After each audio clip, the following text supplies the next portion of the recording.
चेतन जी, यमुनानगर से।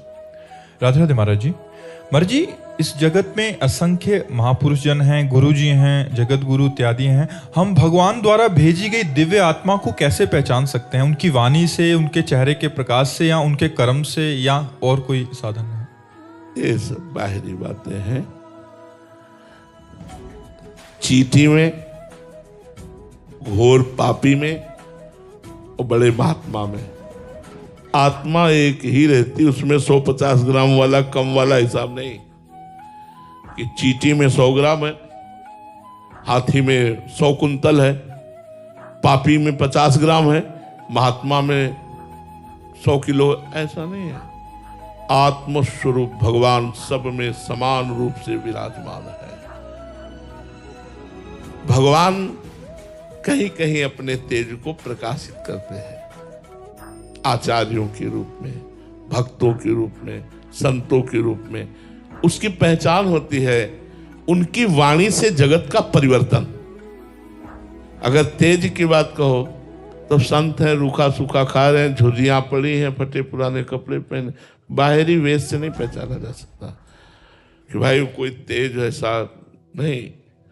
जिनकी वाणी का प्रभाव संपूर्ण दुराचार से निवृत्त करके सदाचार में प्रवृत्त कर दे, जिनके संग का प्रभाव हमारे अंदर की वासनाओं को नष्ट करके उपासना में स्थित कर दे, जिनके देखने से, जिनके बोलने से, जिनके संग से हमारी दुर्वासनाएं छूटे और भगवान प्यारे लगने लगे, वही महात्मा है, वही भगवान की विभूति है। बस इतना है, और बाहरी लक्षणों से नहीं पहचाना जा सकता।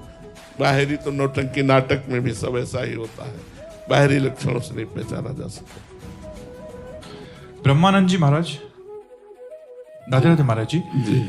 महाराज जी, भगवत गीता जी, रामायण जी, या तत्व सिद्धांत आदि भक्ति और वेदांत में महाराज जी क्या भेद है? इनका विचार एक है या अलग अलग है महाराज जी? थोड़ी दूर तक साधना एक है, कुछ साधना एक है। जैसे पांचों ज्ञानेंद्रियों को मन के सहित परमात्म चिंतन में लगाना, ये प्रारंभ से होगा सबका, क्योंकि आत्मचिंतन में तो बाद की बात है, पहले परमात्म चिंतन में लगाना। इसीलिए गुरुजी मंत्र देते हैं, मान लो प्रणव है, सोहम है, अहम ब्रह्मास्मि है, ज्ञान में इधर भगवान का नाम है, मंत्र है, उपासना है। दोनों का पहला कर्तव्य है संसार का चिंतन छोड़ना, चाहे वो अष्टांग योग हो, चाहे वो सांख्य योग हो, चाहे वो कर्म योग हो, चाहे वो भक्ति योग हो।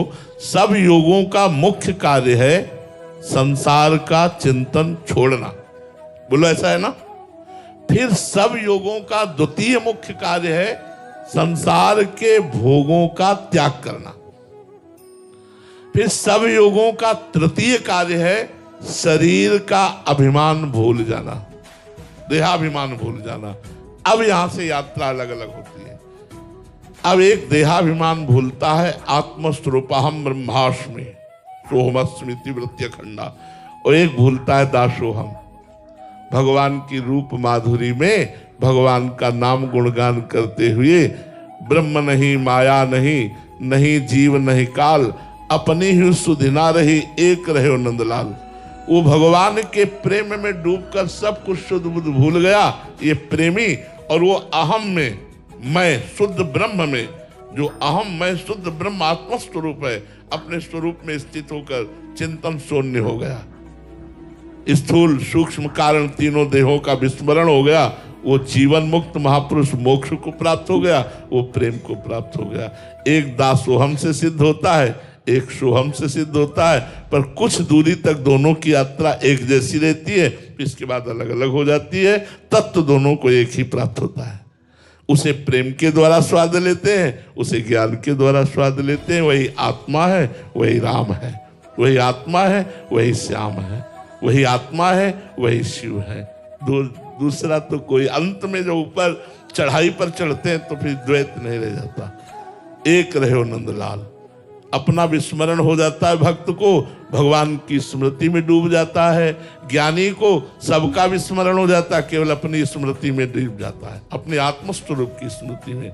ये देह अपना स्वरूप नहीं है, अपना स्वरूप इससे अलग है, गुरु प्रताप से उसी स्वरूप में डूब जाता है। समझ पा रहे हैं आप?